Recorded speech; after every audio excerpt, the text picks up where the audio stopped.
Hello everyone, welcome to class. Today we study about science lesson 3rd, animal fibers.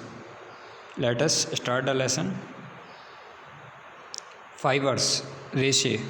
Fiber is long, narrow and flexible thread of a natural and or artificial substance, especially one that is used to make textile. एक रेशा प्राकृतिक और कृत्रिम पदार्थ से बना लंबा, संकीर्ण और लचीला धागा होता है। One that is use to make textile. Fibres may be obtain from plants, animal और वेरियस नॉन लिविंग और आर्टिफिशियल सब्सटेंस। रेशे पौधों, जानवरों और विभिन्न निर्जीव और कृत्रिम पदार्थों से प्राप्त किए जा सकते हैं। These fibres are spun into a yarn. इन रेशों को यार्न के रूप में यानी सूत के रूप में काता जाता है। द यार्न इज वूवन और निटेड इनटू फैब्रिक। अब यार्न की बुवाई की जाती है। बुनाई करने के बाद क्या होता है, इसको निटेड इनटू फैब्रिक और कपड़े में निर्माण किया जाता है। Which is then use to make finished product such as cloth and bag. और उस कपड़े का प्रयोग कुछ पदार्थ जैसे कपड़े और बैग्स बनाने में किया जाता है। Fibre such as jute and cotton are plant fibre.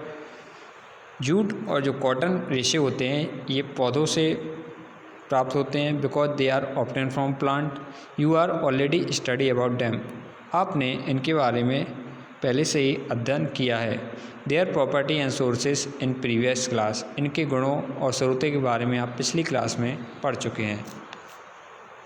You will know more about animal fibres. इस पार्ट में हम एनिमल्स फाइबर के बारे में अधिक और अध्ययन करेंगे। देयर सोर्सेज एंड प्रॉपर्टी, उनके स्रोतों और जो उनके गुण होते हैं उनके बारे में अध्ययन किया जाएगा। Fibre such as wool and silk are animal fibre. ऊन और रेशम जो रेशे होते हैं ये एनिमल्स फाइबर से प्राप्त होते हैं, यानी ये जानवरों से प्राप्त होते हैं, इसलिए इनको एनिमल फाइबर कहा जाता है। We shall now study wool and silk detail. अब इनके बारे में थोड़ा डिटेल में अध्ययन करेंगे। वूल यानी ऊन। Wool fibre are hair of wool yielding animal. Wool क्या होती है, ये बाल होते हैं एनिमल्स के such as sheep, angora, rabbit, goat, alpaca and even camel.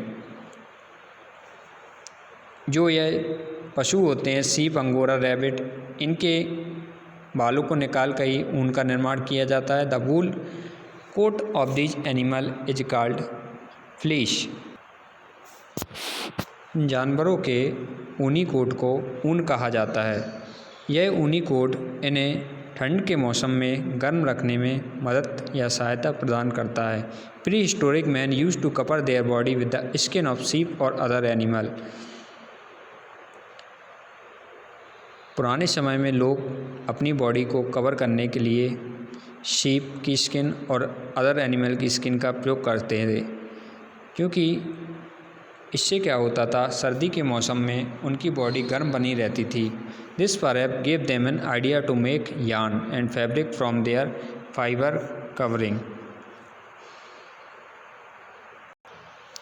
और यह ऊन उन्हें फाइबर और यार्न बनाने में आइडिया प्रदान करते थे। वूल यील्डिंग एनिमल्स। शीप यानी भेड़। Most sheep have two type of hair. अधिकांश भेड़ों के दो प्रकार के बाल होते हैं। Which the wool is obtain, जिनसे ऊन प्राप्त की जाती है। The outer coarse hair is known as the camp.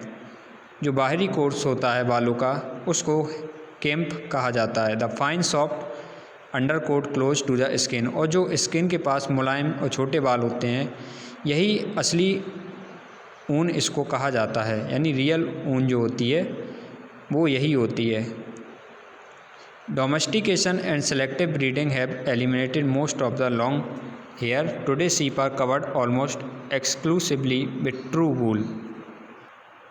पालतू बनाने और चयनात्मक प्रजनन ने भेड़ों के या आज के लंबे बालों को समाप्त कर दिया। Today sheep are covered almost exclusively with true wool। आज के भेड़ सही प्रकार की ऊन से ढके होते हैं। इसके बाद कश्मीरी गोट, कश्मीरी बकरी। The fine soft fibre obtain from the undercoat of the Kashmiri goat is called Kashmiri. Kashmiri बकरी के जो सॉफ्ट मुलायम रेशे होते हैं जो कि अंडरकोट से प्राप्त होते हैं उसे कश्मीरी कहा जाता है। The outer coat hair fibre are quite coarse and high quality. Cashmere is obtain by dehairing और कॉम्बिंग। बाहरी कोट के बालों के रेशे काफ़ी मोटे होते हैं। अच्छी गुणवत्ता वाली कश्मीरी प्राप्त करने के लिए उन्हें डीहेयरिंग कॉम्बिंग किया जाता है। Kashmiri goat are found only in mountain region of China and Tibet. Kashmiri जो बकरियां होती हैं ये सिर्फ चाइना और तिब्बत के पर्वतीय क्षेत्रों में पाई जाती हैं। इसके बाद angora rabbit. Soft white fibre called angora wool is obtain from the angora rabbit. इन फर को कंघी करने से पहले या जो सॉफ्ट वाइट फाइबर होते हैं इनको प्राप्त करने के लिए अंगोरा रैबिट का सहायता लेना पड़ता है। इसी से अंगोरा वूल प्राप्त की जाती है। Stiff long guard hair growing through the soft coat have to be removed before the fur from the rabbit is come out. यानी कंघी करने से पहले नरम कोट के माध्यम से जो कड़े बाल होते हैं और जो लंबे बाल होते हैं उनको हटाना पड़ता है। The soft white fur often is then spun into yarn that is used to make sweater. प्राप्त नरम सफ़ेद फर को फिर से सूत के रूप में काटा जाता है जिसका प्रयोग स्वेटर बनाने के लिए किया जाता है। इसके बाद yak are found in Tibet and Ladakh. Ladakh और तिब्बत में याक पाए जाते हैं। Their coat consist of outer long coarse hair. इनके शरीर पे लंबे लंबे बाल होते हैं। And under coat of soft and silky wool.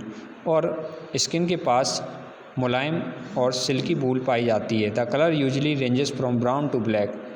और जो इनका कलर होता है अधिकतर बालों का ब्राउन टू ब्लैक होता है। इसके बाद camel fleece consist of a soft fine undercoat and overcoat of long coarse hair that grow up to 15 inches long. ऊँट के कोट में एक नरम महीन अंडरकोट और एक मुलायम अंडरकोट बोलते हैं जिसे an overcoat long coarse hair और एक लंबे बालों का ओवरकोट होता है जो कि 15 इंच तक लॉन्ग हो सकते हैं। Camel wool is considered a healthy natural product. It has excellent thermal insulation property. ऊँट की ऊन को एक स्वस्थ प्राकृतिक उत्पाद माना जाता है